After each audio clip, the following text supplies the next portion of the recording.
Hello. I've had a couple people request that like I do a YouTube channel. I don't know.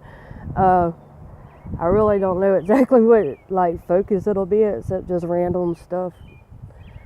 Um, I did, however, go over some stuff and I run across something that I kind of wrote a long time ago, and I thought it was kind of a good idea to like pass it along. And being that it seems that people have become really too lazy to read a lot of times, this generation, I guess. I had a friend that she's no longer with us. She passed away about a year ago from the opioid epidemic. I've lost a lot of friends through stuff like that. I guess for a person like me, it makes you feel really unpopular because a lot of the people that I did care about aren't living anymore. And I haven't really had a lot of time to make a lot of new friends because I've been too busy raising my kids. So, never judge a book by its cover. Anyways, this is it's not long. It's called In the Future Now. And it says, it is not wise pushing too onward into fancies and dreamy ideas of the future realities. Going along too forwardly focused and ignoring and forgetting the past, it is only going to be condemning you into repetition. Dealing with things that are faced and dealt with, they have never changing solutions. And if you keep beating a dead horse, you cannot bring out a new outcome.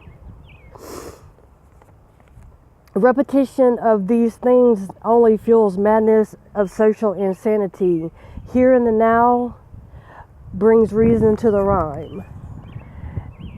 Answers for unasked questions is here in the now. Now gives no room for becoming too ascended, for now is a good place and it goes in and out of time, leaving things once again shape-shifted for futures. And I guess that means, people are like, really, I see a lot of it today. Like, I don't know what is up with you people. Like, I'm almost 40 and I only had the internet, like, been on a cell phone for 10 years. I was a poor generation. I wasn't one of these one. I did come from the last generation before all this internet bullcrap. Like, so I got the best of both worlds, I guess you could call it. I don't know. But like, and I've only been on Facebook for about 8 years. And these people, like, especially these 25 something year olds and stuff, I don't understand where all this racism is coming from, because like for 2 generations before you people, like, well, 1.5, something like that, it really, we really have fought to end all this racialism and bullcrap, and you people are destroying what we have been working towards getting rid of. You're beating a dead horse. You're bringing up stuff that happened that, what you're really angry about is called class warfare. It's the rich against the poor. It doesn't matter which color your skin is. As a personal factor of my life, my mom's an immigrant from Canada.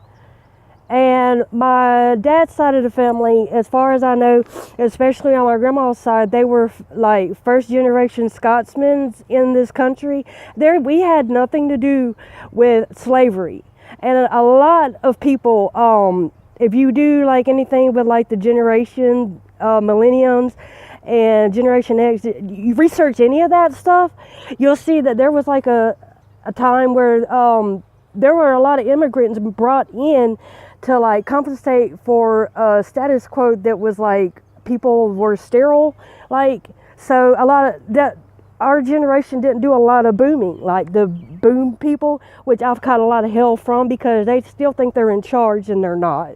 And then I got, my generation is not very many people that's actually here, and I am kind of like immigrant too, in a way. I'm not, but my mom is, and I have lived in Canada for like when I was in 3rd grade.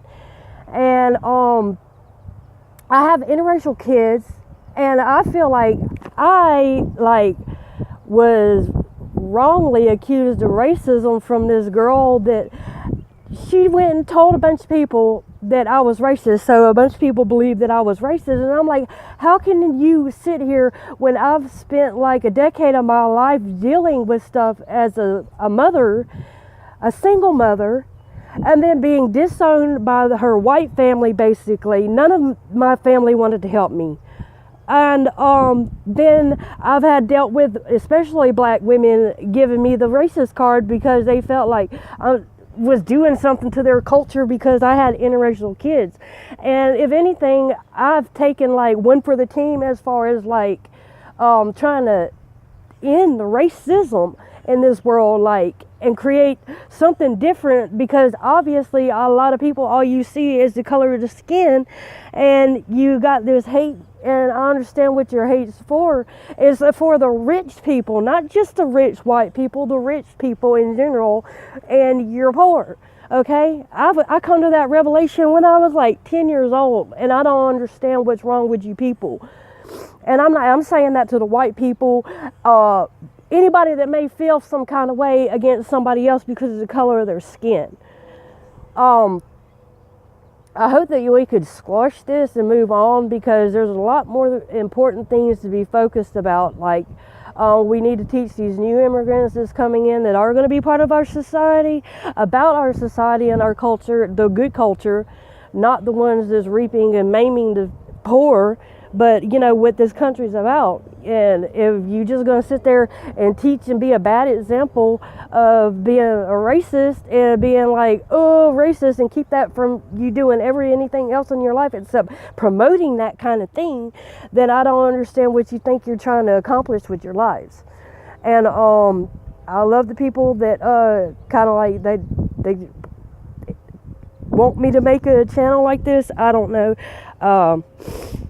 If y'all got things you want me to talk about, I guess comment and share. I don't know how this crap works. I'm just doing this for fun. I'm kind of like relocated to try to do something different with my life, and I kind of like don't have anybody to talk to. So it seems like this is the normal way people talk to each other these days instead of just one-on-one. Anyways, y'all have a good day, and peace out, babes.